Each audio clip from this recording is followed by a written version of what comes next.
어느 시대든 한 왕조가 끝날 땐 정말 혼란스럽잖아요. 근데 조선의 마지막은 와, 정말 특별했어요. 안에서는 우리도 좀 바꿔보자 하는 열망이 막 끌어오르고 밖에서는 거대한 힘들이 막 밀고 들어오고 그야말로 안팎으로 엄청난 압박을 받던 시대였죠. 자, 이번 시간에는 바로 그 격동의 조선 말기로 한번 떠나보겠습니다. 자, 이거 한번 보세요. 요즘 웹소설이나 드라마 보면 다음 화를 안 볼 수 없게 만드는 절대 신공 있잖아요. 근데 이게 벌써 19세기 조선에 있었다는 거 정말 놀랍지 않으세요? 이게 그냥 장사 좀 잘하네 이 수준이 아니에요. 이건 바로 왕이나 양반들만의 세상이 아니라 평범한 사람들의 삶에도 엄청난 변화가 시작되고 있었다는 뭐랄까 하나의 신호탄 같은 거였죠. 자, 그런데 이런 외부의 거센 파도가 밀려오기 전에 조선은 사실 스스로 문제를 해결하려고 엄청 애를 썼어요. 그러니까 위에서부터 왕들이 직접 나서서 이대로는 안 된다 하고 개혁의 칼을 빼든 거죠. 그때 조선의 진짜 골칫거리가 뭐였냐면 바로 이 끝없는 당파 싸움이었어요. 이것 때문에 나라 일이 제대로 돌아가질 않는 거죠. 이걸 어떻게든 해보려고 영조 임금이 정말 과감한 선언을 합니다. 바로 저기 보이는 저 비석, 탕평비가 그 증거예요. 탕평책 그 핵심은 생각보다 간단해요. 야, 우리 이제 편 가르지 말자. 그냥 능력 있는 사람을 쓰자. 바로 이거였어요. 특정 파벌이 권력을 다 가져가는 걸 막고 왕을 중심으로 정치를 안정시키려는 영조의 아주 강력한 의지가 담겨 있었던 거죠. 영조의 개혁은 여기서 그치지 않았어요. 정치에서만 끝난 게 아니라는 거죠. 백성들의 실제 생활, 그 안으로 깊숙이 들어갔습니다. 예를 들면 군대 가는 대신 내야 했던 세금을 확 절반으로 줄여줬고요. 너무 잔인한 형벌 같은 것도 없앴어요. 심지어 지금 우리가 아는 그 서울의 청계천 있죠? 거기를 싹 정비해서 홍수도 막고 가난한 백성들한테 일자리까지 만들어줬다니까요? 영조의 뒤를 이은 손자 정조는 여기서 한 걸음 더 나아갑니다. 아예 내가 직접 백성들 목소리를 듣겠다고 선언한 거죠.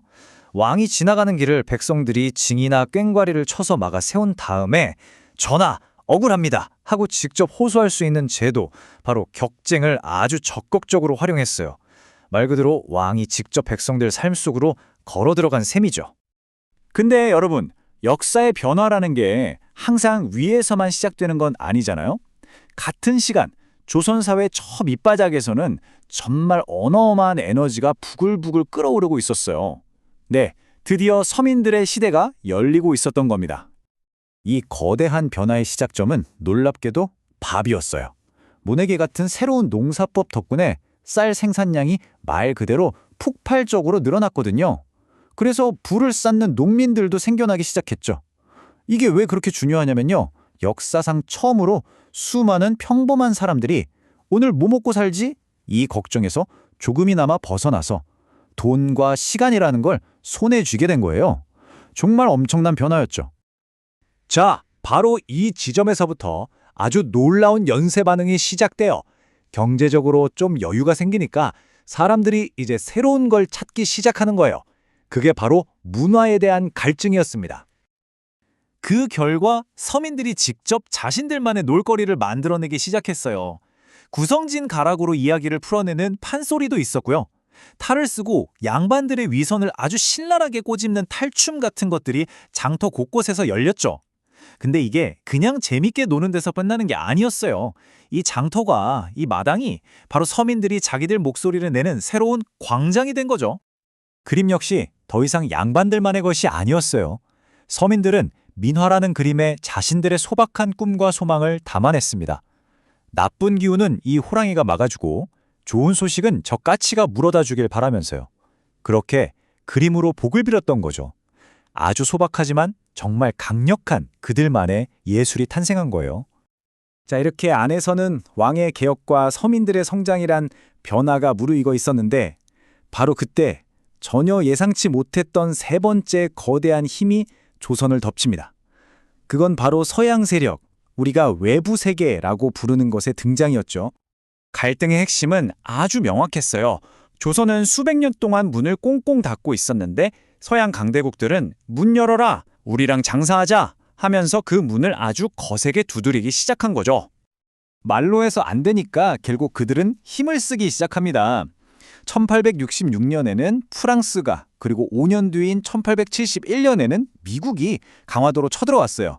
그런데 정말 놀라운 건 조선이 이 두 번의 공격을 모두 막아냈다는 거예요. 말 그대로 죽을 각오로 싸워서 나라를 지켜낸 거죠. 자, 이렇게 두 번이나 이기고 나니까 조선의 선택은 뭐였을까요? 바로 문을 더 굳게 걸어 잠그는 거였어요. 당시 권력을 잡고 있던 흥선대원군은 아예 전국 곳곳에 이 척화비라는 비석을 세웁니다. 우리는 절대 문 안 연다 하고 온 세상에 선포한 거죠. 비석에 새겨진 글귀를 보면요. 그 의지가 정말 단호해요. 서양 오랑캐가 쳐들어오는데 싸우지 않고 화해하자고 하는 놈은 나라를 팔아먹는 놈이다. 와, 정말 강력하죠? 타협은 절대 없다는 아주 강력한 선언이었습니다. 하지만 역사의 큰 물결을 한 사람이 막을 수는 없는 거겠죠? 두 번이나 이겼지만 문을 열라는 압박은 피할 수 없는 현실이 되어가고 있었어요. 그리고 결국 그 문은 아주 불평등한 방식으로 강제로 열리고 맙니다. 이번에 나타난 건 일본이었습니다. 서양한테 똑같이 당했던 일본이 이제는 그 방법을 그대로 써먹는 거예요.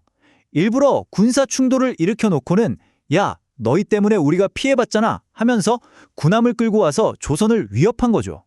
이게 바로 그 유명한 한포 외교입니다. 결국 압박에 못 이겨 조선은 최초의 근대적 조약이라고 불리는 강화도 조약을 맺게 돼요.